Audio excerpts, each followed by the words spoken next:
Happy Monday to all of you. This is DawgNation Daily, the daily podcast for Georgia Bulldogs fans, presented today by Pella Window and Door of Georgia. My name is Brandon Adams, and as you hear me speaking right now, I'm actually on vacation. This, a pre-recorded show that'll air obviously this week. Really looking forward to what I think is going to be a really fun week of shows. It's actually not going to be that different from what you're used to. Still John Stinchcomb today, Connor Riley, Mike Griffith, Jeff Sintel throughout the week. A lot of really good content. The one downside is if something breaks during the week, very good chance that it will. Obviously, we won't be available to speak about that until the following week. But listen, it's going to be a great time, going to be great shows. And I can't tell you how much I thank and appreciate you for being here even when I'm not live. So we're going to do our best to entertain you and make good use of your time. In fact, you can check us out and see how well we do as DawgNation Daily, daily podcast for Georgia Bulldogs fans, presented by Pella Window and Door of Georgia, begins right now. Today's episode of DawgNation Daily is brought to you by Pella Window and Door of Georgia, viewed to be the best. Presented by DawgNation.com. This is DawgNation Daily, the daily podcast for Georgia Bulldogs fans. Here's your host, Brandon Adams. And so begins our vacation week of shows here on DawgNation Daily, presented by Pella Window and Door of Georgia. And this is always a really fun week for me because it's a chance for me to be away, recharge my battery, spend some time with my family, get ready for the busy summer and fall. That's on its way, and this year's season expects to be busier than really maybe any ever before, so we're really excited about all of that. I would say for the vacation shows that we've pre-recorded starting today and running through the week, there's one really good thing about these shows. There's one potential challenge related to these. The really good thing is because it's kind of one of those things that you spend some time putting together before it actually airs, you can address some topics that are somewhat timeless, that aren't of the moment, and that means you can kind of expand your horizons, and as we're going to do here over the course of the next few days, look at Georgia on the field for this upcoming fall. A lot of good stuff with John Stinchcomb coming up in just a couple of minutes' time, and we'll do Connor Riley and Mike Griffith and Friday with Jeff Sintel, just some kind of expanded conversations that we would not normally get a chance to have in the kind of busy news cycle of when we're recording these shows live each and every day. We have to react to whatever's going on right there. This gives us a chance to be somewhat free of that. Now, the obvious downside is it's been a busy time around DawgNation as of late. There's been a lot of news break. There is a chance that something may break during the week while I'm gone, and if that be the case, then obviously we can't address that until I return from vacation, so that's the obvious downside. But even understanding all of that, we just still think it's nice to be able to provide this show for you each and every day. Frankly, I'd go crazy if there were too many days where the show didn't appear. So hopefully we'll do well by you, make good use of your time, and keep you entertained and informed when it comes to Georgia football. The other thing about this kind of vacation week is it gives me a chance to sort of think about things that I've said in the past around this same time a year ago. And I'm kind of reminded of a topic that we addressed on one of last year's vacation shows as I'm getting ready to begin these vacation shows here this week. And I want to set the conversation up this way. One of the things that we will talk a lot about, or the source material that we'll use a lot this week to talk about Georgia football, is going to be a lot of these preseason magazines. I got a stack of magazines about this tall. I love going to the newsstand and getting the actual magazines themselves and holding it and reading it. As I'm at the pool and the beach here this week, I'll be doing a lot more of that there as well. And so getting ready for these shows, I really leaned on the preseason magazines a lot for those. And looking at the Athlon Sports College Football Preview magazine and their synopsis of Georgia, they obviously have ranked very high in the country in their preseason ranking, but in the kind of small capsule ending of their write-up on Georgia, they gave a very short statement that I think reflects the way that many in the media feel about Georgia this upcoming year. I'm going to show you this on the screen. I'm going to read this to you, and then it'll set us up here for this conversation here today. The writer of this piece says, it's time for Georgia to step forward. In other words, we've seen Georgia near the top of the preseason polls before. We've had Georgia in the national championship conversation virtually every year since Kirby Smart became coach. And now it's time for Georgia to make good on that potential, make good on all that hype. This Athlon Sports weighing in on Georgia about that. And I understand where this comes from. And frankly, there's a pocket of Georgia fans that kind of feel that way a little bit too. You hear that conversation kind of, common amongst some Georgia fans of, hey, I've been waiting since however long, and now I'm ready to see Georgia kind of get over the hump with all of that. However, to the extent, though, that this narrative is pushed by the media, I do think there is one thing that is very commonly misunderstood about this.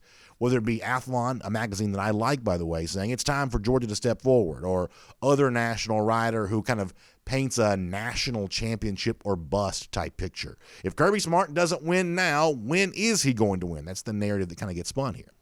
And the one thing that I think is a mistake about all this, just an error, is the idea that somehow that time is not on Kirby Smart's side. Just think about this out loud for a moment. Kirby Smart is one of the younger coaches that we discussed near the top of the national championship picture. He is the coach among this group that's really been employed, I don't want to say the very least, because obviously Ryan Day came along at Ohio State since Smart's been at Georgia. But of national championship level coaches, Smart has been at his school less than most of the other guys have been at their school. This is a young coach, still early in his coaching tenure. The idea that time is running out on him is just factually incorrect. If anything, in comparison to Nick Saban, who, despite the fact that he just signed a contract extension, or Dabo Swinney, who's kind of been at Clemson a little bit longer, to say that somehow time is less on Kirby Smart's side than it is on some of these other guys, I think is just to misunderstand the facts of the situation. Kirby Smart has got a long time ahead of him. Listen, of course, no day is promised to any of us beyond the one we're enjoying right now. But based on actuarial tables, Kirby Smart would seem to have a long time ahead of him here as Georgia coach and plenty of opportunity to make good on all the potential that exists there. Frankly, I think it's letting off Georgia's rivals and Georgia's opponents. It's letting them off too easy to say, well, if Kirby Smart doesn't do it now, when's he ever going to do it? And most of you, I think, would probably agree with that Kirby Smart, putting together a roster and building the kind of program that can compete for national championships, the assumption is that's going to happen many, many days into the future. So just the idea of it's time for Georgia to step forward, now is as good a time as any, but it's not like if Georgia somehow doesn't step forward this year, that's the end of Georgia's chances to do that. Most of you would probably agree. But even if you do think that and agree with what I just said, there's also a small consolation, very little consolation at all, from the notion of, well, Georgia's best moments may come in the future. You may agree with me that Georgia doesn't have to win now, but you may also respond back to that and say, but BA, I want Georgia to win now. I need to see Georgia get over the hump and do that. So let's think about this here just for a moment. And this is where I kind of am reminded of something I said on one of our shows during vacation week a year ago. So last year, looking at Georgia in its 2020 schedule, the schedule we expected to play, you saw Alabama as a regular season opponent, and you commonly assume that Georgia, if it makes the SEC championship game, might also play Alabama in the SEC championship game there as well. And one of the things I said during the vacation shows of a year ago was, wow, I could see Georgia beating Alabama twice. They may have to beat them twice if they want to make the college football playoff, if they want to win the national championship. And I think this Georgia team might be ready to go out there and kind of do that. Now, in retrospect, that might have been putting a little too much on Georgia a little too soon. Georgia kind of hung with Alabama for a while last year, and that's before it even settled its quarterback situation. But ultimately, the actual final result of the game wasn't all that close, and then Georgia didn't take care of its business against Florida either. So saying that Georgia was ready to beat an elite opponent like Alabama, a thorn in its side, beat them twice, the way that I thought they might have to do a year ago, that was maybe a little too much too soon. Well, if that was true a year ago, that you might have to beat Alabama twice, think about what might happen for Georgia this year. Just let your mind wander about this just for a moment. Who does Georgia open the 2021 season with? It is Clemson, right? And that's a game that Georgia very easily could win. And if Georgia were to beat Clemson, if it's a close game, close win for Georgia, let's say that beyond that, Clemson runs the table and wins the ACC. They are essentially, 12-1 ACC champions, the only loss, a narrow loss to UGA. Would that Clemson team still make the college football playoff? I think would have a very good chance of doing so. Now, let's say that Georgia, kind of goes through the deal, beats Clemson, wins the SEC. Is it possible that in the college football playoff, Georgia and Clemson could be rematched right there? I think it's very likely that it could be. The committee seemed somewhat, loath to want to rematch guys in this year's playoff, having, seen Alabama beat up on Texas A&M. They didn't want that rematch to take place, nor did they want a Notre Dame-Clemson rematch just after Clemson had, beaten up on Notre Dame in the ACC championship game. There were some rematches that seemed to kind of turn off the committee a little bit this year. In fact, they've seemingly tried to avoid rematches some in the past. But if Georgia and Clemson play a barn-burner knockdown drag-out week one and have a chance to rematch that in the college football playoff, I don't think the committee would be hesitant to put those two teams together. In fact, they might want to. So all of a sudden now you're talking about a path for Georgia in the national championship this year that might include a opportunity or maybe even a necessity to beat Clemson twice. But wait, that's not all. The team that's the odds-on favorite to win the SEC West and the favorite to win the SEC this year is Alabama. So let's say that Georgia gets the SEC championship game, beats Alabama in a close contest in the SEC championship game. Last year we saw the aforementioned Notre Dame become the first team in college football playoff history to make the college football playoff after losing its conference championship game. That hadn't happened until last year, but the Fighting Irish was the beneficiary of that largesse by the college football playoff selection committee. So all of a sudden now Alabama makes the college football playoff having lost the SEC championship close. What if all of a sudden now we're talking about Alabama in the other national semifinal game, Georgia beats Clemson, the scenario I just described for you, and now it's forced to beat Alabama again? I don't think it's all that outlandish to suggest there is a path for Georgia to the national championship that might include the need to beat Clemson twice and Alabama twice. And obviously that sets up Georgia to face as unique a schedule, I think, as anyone's ever dealt with in college football. There's also 1,000 ways that might not come true, but that's at least one scenario in which that it could. So the bottom line to all this discussion is that I think it'd be great if Georgia does step up and win a national championship right now. If they don't, I don't join the throng of media who says, well, if it's not now, when's it ever going to be? Georgia's championship window stays open for a really long time. But if you really are looking at Georgia's chances of winning a title this year, just understand how unique a path that Georgia might travel. Maybe having to beat Clemson twice, maybe also having to beat Alabama twice. I know that seems pretty outlandish and pretty strange, but the truth is it's a little more straightforward than you might think. My name is Brandon Adams, and this is DawgNation Daily, the daily podcast for Georgia Bulldogs fans, presented today by Pella Window and Door of Georgia, and glad to have you with us no matter how you get to us today. Live on video, 10 a.m., Facebook, YouTube, Twitter, Twitch, Radio Noon, Athens Sports Radio 960 Rev. Actually looking forward to being back on the radio again the following week. I'm on vacation this week. We're back the following week on the radio there. Looking forward to being there for that. And, of course, for all of you who join us on podcast, really glad to have you with us here there as well. Big thanks to Pella Window and Door of Georgia for making it all possible. You know, they can help equip your house with energy-efficient windows and doors. That's a really good thing. This time of year, you want the inside to stay inside, that cool air keeping you comfortable, but you also want the outside, that hot, humid weather, the bugs that are flying around this time of year. You want that stuff to stay outside as well, and that's what Pella Window and Door of Georgia can do for you there too. Speaking of the outside, those better windows and doors can also improve your curb appeal there as well, so that's a really good thing to be able to consider. It's just one of the ways in which Pella Window and Door of Georgia has been taking care of folks in our audience for a long time. This is a nationally known company. That means they have unparalleled resources. Locally owned branch right here in Georgia, though, that means unrivaled service. And they will take care of you. Pella Window and Door of Georgia is truly viewed to be the best. So for your new windows, new doors, the energy-efficient windows and doors you know you need, let me give you a couple of different ways to get in touch here for a moment. There's a phone number, there's a website. I'll give both to you. Give them a call, 678-638-1496. That's 678-638-1496. Or visit this website, pellaofga.com/DawgNation. That's pellaofga.com/DawgNation. All right, coming up in just a moment, it's John Stinchcomb here on a Monday. And this week with our interviews, as I said before, we're going to kind of look at various position groups related to Georgia and kind of give you a little bit of a season preview for those groups with some of our interview guests. No better opportunity than with John Stinchcomb today, look at the Georgia offensive line. We will do that with him coming up in a moment. Before that, though, I do want to go around the doghouse, assisted today by our friends at AAA. And I kind of want to go off the beaten path here just for a moment because I saw something the other day on Twitter that I thought was really interesting. So there's a guy named Chris B. Brown. He goes by Smart Football on Twitter, and he kind of shares this kind of interesting sort of like football stuff from time to time. And one of the things he shared the other day was kind of this football guy's mentality about the way in which the opinions of offensive lines are currently evolving around the sport of the NFL. And my thought is, if this is true in the NFL, then I wonder how true this might be for college football there too. So let me read you a few sentences from something that Chris B. Brown, Smart Football, shared, and I'll tell you the obvious connection to the University of Georgia after that.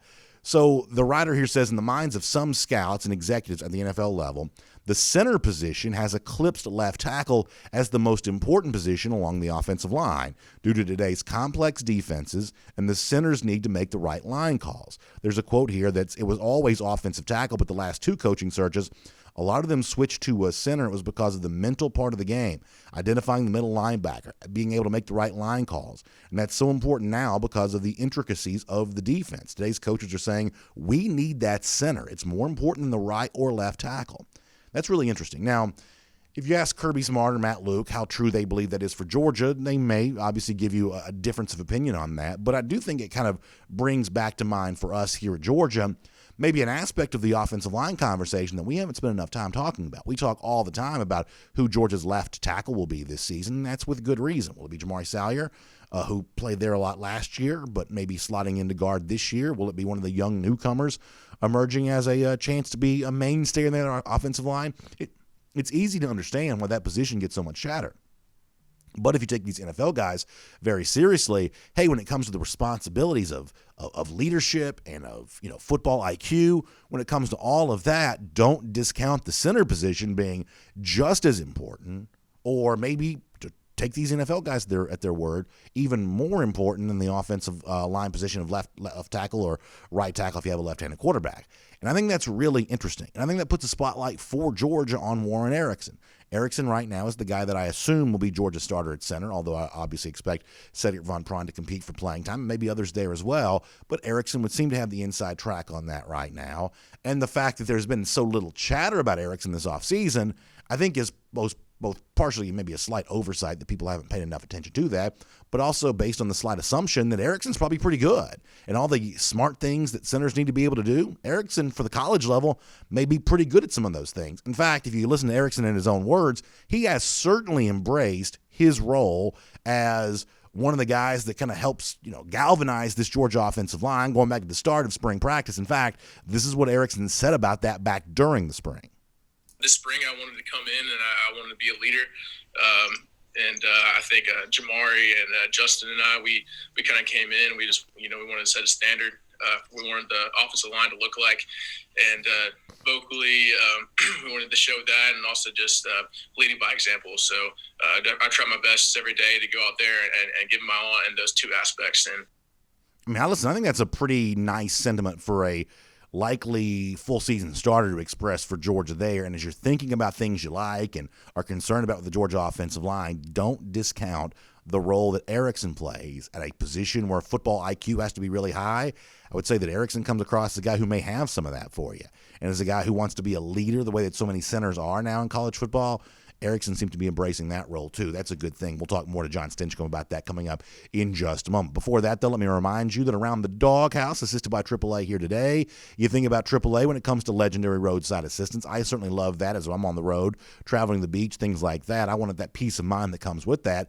But let me also encourage you to think about AAA when it comes to auto insurance there as well. That's a name you should know, because when you switch and save to AAA for your auto insurance, you're going to save on average $529. That's big savings. That's a nice deal, and it's a very easy website to remember. It's AAA.com/auto insurance. That's AAA.com/auto insurance. Great to have AAA assisting us with Around the Doghouse here today. All right, before we're done, we're going to start looking around the rest of the SEC. Anonymous coaches quoted by these preseason magazines. What are they saying about various teams around the SEC? I think it gives us great insight on the rest of the league here for this year. We'll do that coming up. But for now, on what we just talked about with Warren Ericson, on everything else related to the outlook for the Georgia offensive line here this fall, let's talk to John Stinchcomb here on DawgNation Daily, presented by Pella, Window and Door of Georgia.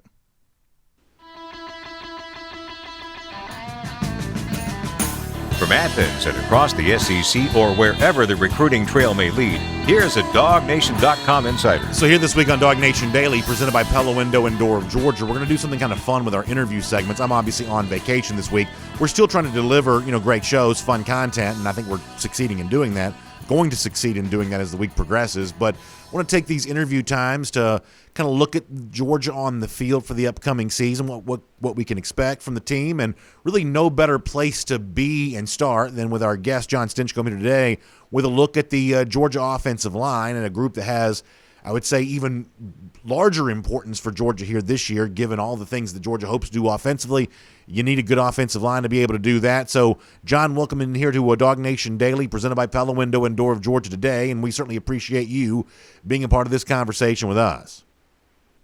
Well, I'm looking forward to it because there's so many weapons on this Georgia offense, especially with the addition of Gilbert, that the attention really does turn to one space, doesn't it? Yeah, it really does. And I want to start with this, if you don't mind, because I was sharing this with our audience before you joined us. There's a guy named Crispy Brown on Twitter, Smart Football, and he was sharing this thing the other day about how I guess there's been some chatter in NFL circles as of late that what used to be viewed as the most important offensive line position, left tackle, because for right-handed quarterbacks, that's the quarterback's blindside protector, that maybe all of a sudden now that left tackle spot may not quite be viewed as the most important spot along the offensive line anymore because of all the defensive formations that have to be noticed and called out and identified, that in some NFL circles, within some scouting minds, the center position has become as important, if not more important, than left tackle. That's obviously interesting, if true, from a Georgia standpoint, because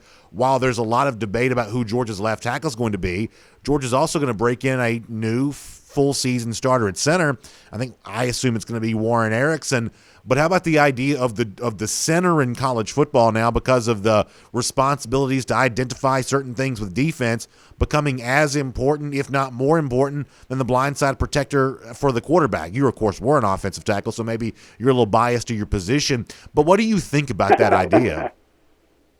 Well, I understand the concept, and I don't think it's I don't think they're wrong if what they're saying is the center has to be, their football IQ has to be off the charts because of the way defenses are being run now and the variability, the amount of changing and identifying that you have to do in such a short period of time. You really have to have a center that, one, knows your system, and two, can identify what's going on very quickly to get everyone on the same page.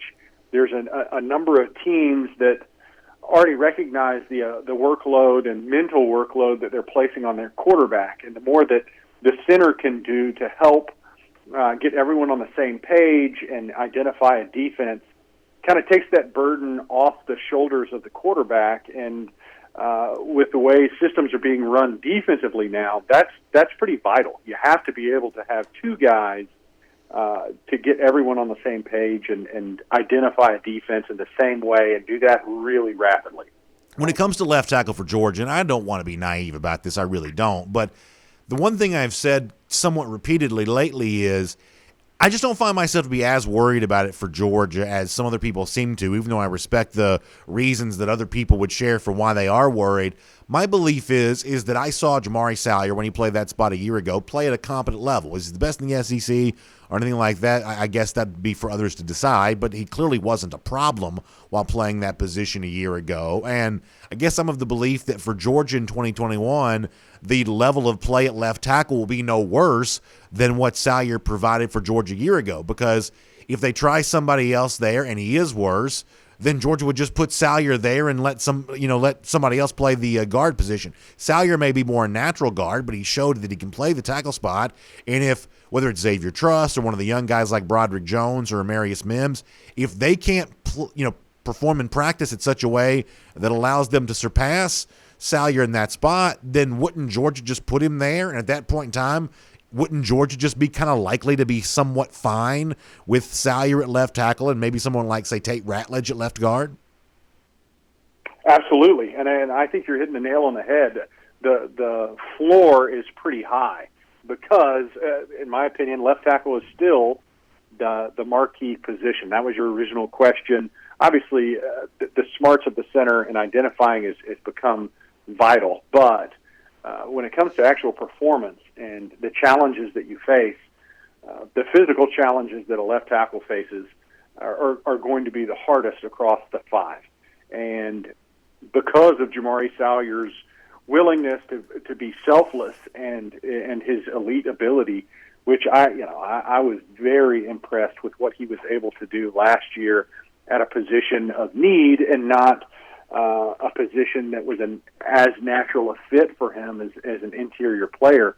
For him to step in and play at the level that he did, I think should be something that Georgia fans don't lose sight of. That raises the floor of the overall ability of this group because of his versatility. Now, I think the question becomes, is it Tate Ratledge or Xavier Truss or someone else? If it's an interior player like Tate that's able to step in and step up, then you can leave Salyer out at that left tackle spot, and you still have the sure-handed guarantee of Justin Schaefer as the other guard. Because of his veteran status, I think you can kind of pencil him in as one of those guys that can fill one of those spots. Now, if it's not Tate Ratledge and it's Xavier Truss, well, then obviously you move Salyer back inside, and then you kind of answer that question and fill in that matrix that way. It's the versatility of these guys, whether it's Justin Schaefer, who's able to play left guard or right guard, or Jamari Salyer and his ability to go from tackle to an interior player, that I think lets you, as an offensive line coach, if you're Matt Luke, say we really can put the best 5 guys out on the field. I'll tell you what's awesome in this scenario is recognizing that Warren McClendon last year wasn't the named starter. It was actually Owen Condon who started the year, and for him to be, that one position that's locked up and Sure. you don't really have as many questions, I think speaks to the level of play and the growth that he showed over the year, and something that again is really promising from a group that at least coming out of high school has a number of 4- and 5-star guys that you just knew would just take some time to develop, but when they get there, is going to show or improve to be a really talented group. Well, I was going to ask you about McClendon because when you and I talk offensive line, it seems like that's a name that shows up in our discussions maybe less frequently than some of the other guys do. And, sometimes the thought is, well, and I think you've even said this before, hey, if you're doing your job, you may not have your name called very much, and certainly the guy you're blocking is not going to have his name called at all. I mean, it does seem like McClendon is pretty quiet there on the right side. What do you think of the work that he did last year as a starter and the kind of, I guess, bedrock, provision that he gives Georgia as one of those starters that we don't spend much time debating about one way or another, that we just kind of assume will be fine there on the right side? What do you see specifically from Warren McClendon? Well, so I've seen growth. I've seen from week one when he was still in that transition period and vying for who's going to be the guy, to that last week in the season, I saw a player that got better. Was it perfect? No, absolutely not. But he's a young guy who's got a lot of talent and now has a number of games under his belt of experience that all off season long you've had an opportunity to work on those things that plagued you during the season that you need time to fix and analyze your game. And for a young guy, that's imperative. You got to be able to continue to move the needle. There have been some other players in the past that they either max out or hit the ceiling of their abilities and early on, and they don't have that ability to get better. And Warren McClendon is certainly a guy that played well, but has great opportunity for himself to become an even better player. He's a young guy with a lot of talent, and you watch the way he played, and you just knew that what you have now is good, but it's only going to get better. So I think if for any offensive lineman, especially early in their career, if they're not talking about you a bunch, that's a good sign. Yeah. And for him, it certainly was. Let me finish with this. When it comes to the Georgia offensive line situation, I've seen kind of an interesting narrative emerge from some fans here this year, some questions about Matt Luke a bit. And I always assumed that Luke would be a very popular UGA assistant because he's got a terrific personality. He's a former SEC head coach. And I thought it was a pretty big coup when Georgia was able to kind of slide in and hire him as quickly as it did after losing Sam Pittman as head coach at Arkansas. But there were a lot of Georgia fans that didn't feel like this offensive line performed great a year ago. I feel like there's a lot of room for improvement. And there's a little bit of, I guess a fairly common comment to hear is, I want to see more from Luke this year. I want to see Matt Luke produce a great offensive line. Do you have much of an evaluation right now of Luke in particular, how you think he did a year ago, the kind of hands you think the Georgia offensive line is in as you move towards 2021? How would you evaluate Matt Luke 1 year in?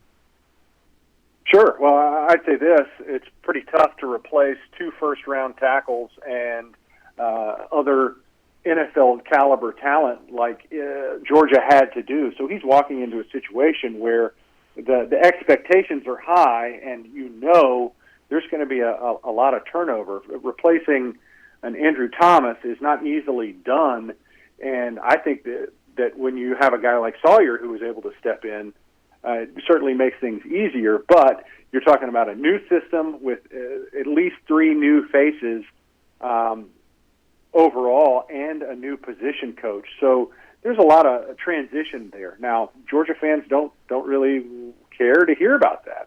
We're talking about national championships on an annual basis, and we've brought the horses in. The recruiting classes are arguably the tops in the nation each year in, year out. So don't tell me about the labor pains. Show me the baby. Right. And I understand that approach too, but I think this year will be much more telling as to the development and growth and synergy that's created in that position group room, just because you've had, 1, a year in the system of the offensive coordinator, and 2, Coach Lucas had time to develop these guys and teach them the techniques and approach that he wants from his guys. So for year 1, I thought he came in and did a really good job of using the talent that we had, but I think this will be a much better assessment of what he can do with the talent we've compiled in that position group. Well, speaking of good assessments, John, your assessment of the offensive line has been great for us to get today. We appreciate you sharing that here on DawgNation Daily, presented by Pella Window and Door of Georgia. I look forward to speaking to you kind of in a live format again very soon, but we certainly appreciate your time here today. I look forward to the return to face-to-face and interaction and that normalcy that I think we also crave. It's going to be a good time. Can't wait for it, John. Thanks so much. Let's take a look around the rest of the league. This is SEC Through. All right, a fun edition of DawgNation Daily, presented by Pella Window and Door of Georgia, rolls on here. We're going to do something really cool for our SEC Through this week. Obviously, I'm on vacation, so we're pre-recording these shows. We're not then reacting to the news as it happens each and every day. We'll look forward to doing that with you again coming up on Monday, a week from now. For this week, though, y'all know I love the college football preview magazines, and the Athlon Sports SEC college football preview magazine has like my favorite thing in the world, which are the anonymous coach quotes. They take a coach, they don't publish his name, so therefore I guess the trade-off is that coach is going to be more candid. And there are some very interesting things shared about all the SEC teams by these supposed anonymous coaches there at Athlon Sports. Now, I can't share all of these with you. It's too long to do, but I want to give you kind of a little blurb on every SEC team over the course of the rest of this week. I think this is going to be a really good use of our time, hopefully really entertaining for our SEC Through. So we're going to do that coming up. First, though, shout out to my friends at secondchance.law. You know I believe in second chances. I love celebrating what secondchance.law does for so many of the folks in our audience, because what secondchance.law does is make sense, kind of a complicated thing in the law now, which can be a benefit to people, but sort of difficult to understand. There's some new laws out there that give you a chance to kind of restrict certain elements of your criminal history off your record, which can open up better chances for jobs, living opportunities, things like that. But who can figure out the law when it comes to stuff like that? Well, the answer is, that's not a rhetorical question. My friends at secondchance.law can do just that. They have a free online quiz. You answer the questions, it determines your eligibility. And if you're not eligible, they can tell you how you might be able to get eligible. That's what I like about secondchance.law. Plus, one of the partners, longtime listener of DawgNation Daily, former Redcoat band member, you love that, 2-time graduate of the University of Georgia. So please check them out online. Their name is secondchance.law. It also happens to be their website there as well, so make sure you check that out. All right, so as I said, Athlon Sports college football preview, the SEC preview in particular, has the anonymous coach quotes where they dish on the various teams around the SEC. I love for this every year. I live for this. And I want to share you a little blurb about a few of the SEC teams, and we will just kind of see where that leads us in terms of our preseason chatter. Let me start with the Florida Gators, those lousy, stinking Gators. I thought the anonymous coach quoted at Athlon Sports said something very interesting about Dan Mullen and Todd Grantham in the midst of this anonymous quote. This coach says, "It's no secret in the industry that Dan Mullen is hard to work for, and Todd Grantham is stubborn. So watching that relationship maintain has been weird. Very interesting stuff from an anonymous coach there at Athlon Sports on that. And the idea that Mullen is hard to work for, I find to be a little bit interesting because it's once again an example of something. When I bring this up, Florida fans think I'm trolling, whatever else. But the mood around Mullen in Gainesville is just different than some people think it is. I think there's been a little bit of bad blood between he and his bosses over the contract extension that he eventually got a chance to sign, but maybe they kind of fought over for a while there, and maybe this anonymous coach suggesting, and we have no choice but to take this person at his word, that there's also some bad blood between Mullen and those underneath him there as well. I think that's pretty fascinating. The other thing, and I don't have time to read all these quotes to you, that Athlon kind of had about the Florida defense, how bad they were against the run a year ago, and for a Todd Grantham who probably just survived by just the faintest of margins, even keeping his job for this year, need to be better on defense. We'll see if they're able to do that. So good stuff there from Athlon on Florida. Let me also give you an anonymous coach quote when it comes to Arkansas here as well. And if there was some skepticism about Dan Mullen in Gainesville, little more love when it comes to Sam Pittman there at Arkansas for the transformation he's apparently made with the Hogs. Let me read this to you here just for a moment, making a big comparison between the culture of what Chad Morris had and what Pittman has now. Here's what Athlon writes, the anonymous coach being quoted here. That the biggest change in the league from 2019 to 2020 is a completely different looking team in Arkansas on film between what Chad Morris was, what Sam Pittman is now. This anonymous coach says it's a totally different mindset. Also in this same kind of series of quotes from the anonymous coaches, there was discussion about how because Pittman's is it person from Arkansas, is that an Arkansan? Is that what that is? Arkansasite, whatever you say for someone who is from Arkansas, because he knows that reach and he kind of understands how to recruit there, maybe better than what Morris was obviously able to do. There's work to be done there in the future, but I'm really of the belief, and have been this way for a while, that Sam Pittman is a real-life SEC coach. I never would have imagined he would have become an SEC head coach as quickly as he did, but now that he is, this quote kind of backs that up. Culture change at Arkansas. They have experience. They have a quality collection of assistant coaches, although they just lost Brad Davis to LSU a few days ago. I think Pittman may be sticking around there for a while. I love seeing what he's doing in Fayetteville. Very fun stuff to see, and great insight from the anonymous coach there at Athlon Sports will make that your SEC through. And as we wrap up here today, to be completely honest with you, one of the most challenging things I have to do all year long, we do our week of vacation shows. And so we always like to close the show with our Gator Hater Countdown. Now, we are not doing Golden Shoe this week just because Golden Shoe is kind of more of a thing that kind of comes to me day by day, and obviously we're kind of wrapping all these up. So I'll get back to Golden Shoes tomorrow. You can send those to me while I'm on vacation. I'll try to go through my Twitter mentions anyway, and Golden Shoe stuff is always pretty entertaining to me anyway while I'm kind of scrolling through Twitter. So please go ahead and send your Golden Shoe submissions, and we'll have those ready to go for next week. But we are going to keep doing the Gator Hater Countdown. And mathematically, kind of doing the chart in my head of what day this is going to be and what the Gator Hater Countdown will be on that day. I'm always like semi-impressed with myself for being able to do that. So I can tell you with some certainty that 138 days from right now, when you're watching the show, Georgia will go back to Jacksonville, get a win against Florida. That is our Gator Hater Countdown. This is DawgNation Daily, presented by Pella Window and Door of Georgia. We'll see you back here again tomorrow. And on video, and today on podcast as well. We're going to do for our vacation week kind of a combined R.S. Andrews video podcast cool down here today. So big thanks to R.S. Andrews for making it all possible. Air conditioning, heating, plumbing, and electric. You can trust R.S. Andrews to do all of that for you. They'll show up on time. They'll do the work that's promised for the price that's promised. Find them online at rsandrews.com. So we're going to do brief comments. I'm sorry I can't take the live comments right now for those of you on video who like doing all of that. We'll look forward to doing that back with you again next week as well. And, of course, for our podcast audience, thank you for those of you who've submitted comments and things like that. It's fun to be able to read those, and we'll kind of lean on some of that here this week with the pre-recorded shows.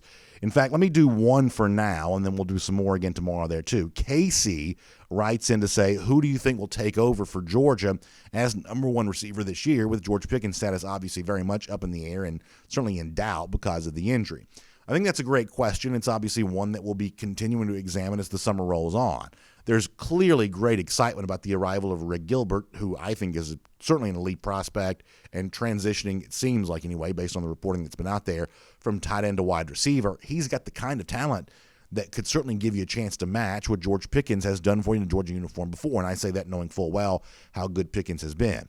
However, I still think that the likelihood that Georgia's leading receiver is more likely someone who's been on this roster before, who's been a part of this program before. I think that Gilbert could be a huge part of the offense, to say nothing of the other true tight ends who are going to be thrown to a lot more there too. But when I look at receiver who could fill the void from a statistical standpoint of what Pickens was likely to provide, I start looking at names more like Jermaine Burton. That's a guy who had the huge game for you against Mississippi State, but also had other moments during the year where he kind of really showed you what he had the potential of being. And I am watching very closely right now with what Marcus Rosemy-Jacksain is doing in his injury recovery. Just within the last few days, another one of these videos has leaked out showing more cutting and torque and knee movement on the part of Rosemy-Jacksain. It really seems like that he is very close to truly being back. Frankly, I don't know if Dominic Blaylock right now is quite as close as Marcus Rosemy-Jacksain is. I can't say that he isn't. We're just seeing a lot more photographic and video evidence from Marcus Rosemy-Jacksain. So I think that's a real positive sign there for UGA. So for me, if you say who has the most receiving yards this year for Georgia, I guess my guess on that right now would probably be Jermaine Burton. I'm also really excited about Marcus Rosemy-Jacksain. And frankly, it's the overall level of depth, the number of names you could mention from both receivers and with tight ends that I think Georgia is going to have a real shot to effectively replace what Pickens would have provided while Pickens is dealing with an injury, let's face it, that could keep him out for the entirety of the season there as well. So that's a great question. We'll do some of this when we have a chance to meet with you for a very brief version of our R.S. Andrews podcast cool down this week and video cool down there too. So check out R.S. Andrews online, rsandrews.com. Air conditioning, heating, plumbing, electric needs. That air conditioning tune-up I talk to you about all the time. Get your kind of tired system tuned back up to factory fresh specs. It's a mega tune-up. It only costs $99. So find them online at rsandrews.com today. See you back here tomorrow for our RS Andrews cool down on both podcast and video, and for DawgNation Daily there at 10 a.m. there as well, presented by Pella Window and Door of Georgia. Y'all have a great day. Hope you enjoyed the pre-recorded show for today, and we'll see you back here again tomorrow. For more DawgNation videos, check out youtube.com/DawgNation.